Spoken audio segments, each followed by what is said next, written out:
Socrates said the uncommitted life isn't worth living. So part of what you must do, whatever commitment, whatever covenant you make with God while you're here, to go back to be a better father, to go back to make a difference in the community, to go back to change your life, to decide not to ever to use drugs or alcohol again, to decide that you're going to begin to recreate yourself, that you're going to be reborn to a new state of consciousness. Whatever commitment that you make, keep your commitment to your commitment. So the faith to act on those dreams, those desires. Here's scripture that I like very much. Proverbs 16th chapter, 3rd verse.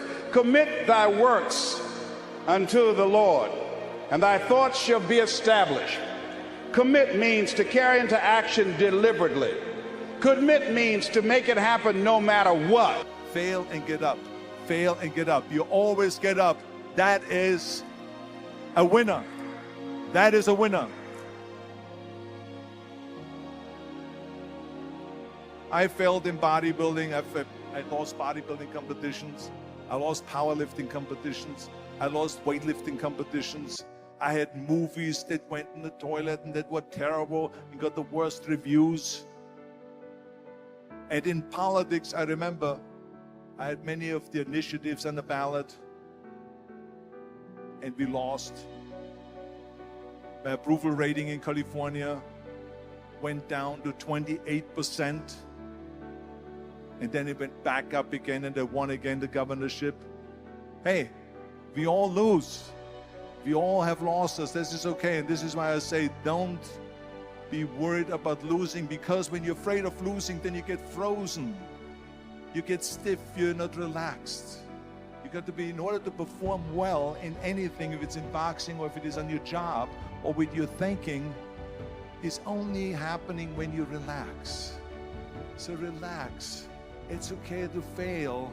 Let's just go all out and give it everything that you got. That's what it is all about. You can allow it to destroy you, or you can allow it to build you up.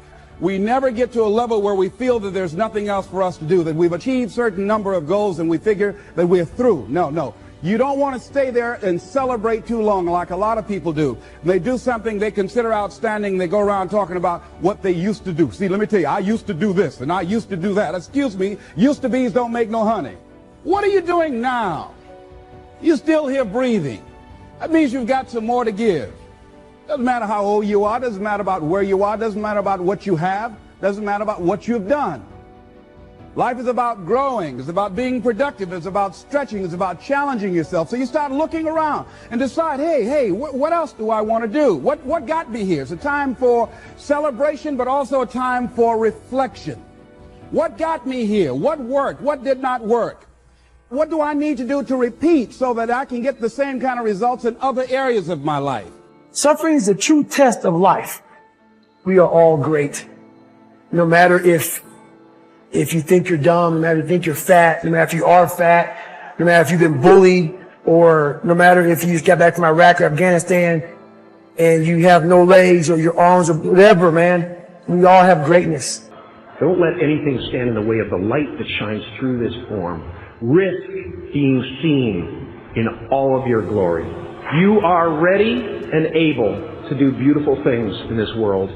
You will only ever have two choices, love or fear. Choose love, and don't ever let fear turn you against your playful heart. Many things can contribute to our not approving our dreams, our not feeling good enough. A lot of things can contribute to that. There are some people that know just how to push your button. They know just what to say. But I'm not going to expend any energy arguing with anybody. Life is too short, ladies and gentlemen, and unpredictable. I don't want to spend my time arguing with anybody, so I avoid situations that will get me upset. I don't argue with people. Draw the line, ladies and gentlemen. There are certain things that we just go through life just taking, and at some point, you just got to draw the line and just say enough is enough. You got to do that with yourself. You have something that you brought to the universe, and that if you decide that my life deserves my developing this what I do well, and becoming the best at it, and mastering myself, and seeing what I have within me, If you decide to drop your buckets where you are and develop your gifts, I grant you, you'll never ever be without. I grant you that your gifts will take you places that will literally amaze you. I grant you that if you begin to work to develop your gifts, you'll develop a strong sense of happiness. You'll get a larger vision of yourself, because part of beginning to get a larger vision of yourself, all of us need some area of our lives where we can have a feeling of competence. That people know when they think about this area, that's something you do. That you eat and sleep that. And that you do that. You do that.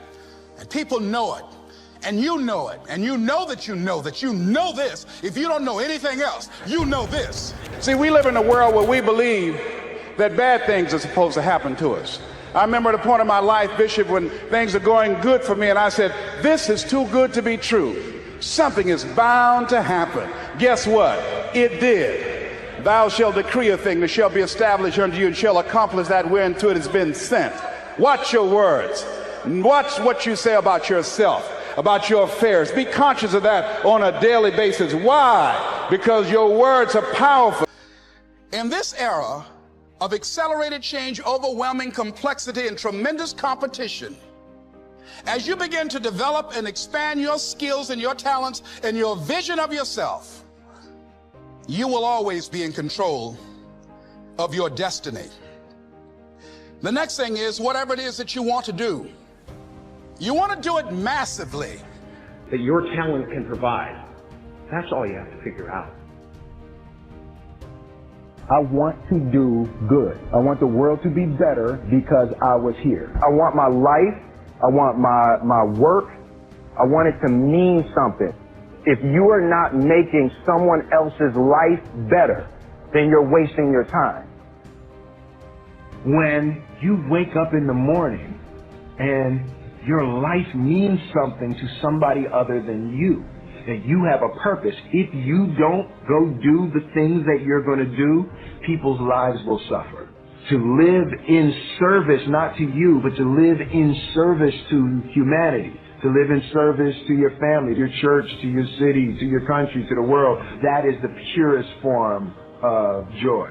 That if you decide that my life deserves my developing this what I do well, and becoming the best at it, and mastering myself, and seeing what I have within me, if you decide to drop your buckets where you are and develop your gifts, I grant you, you'll never ever be without.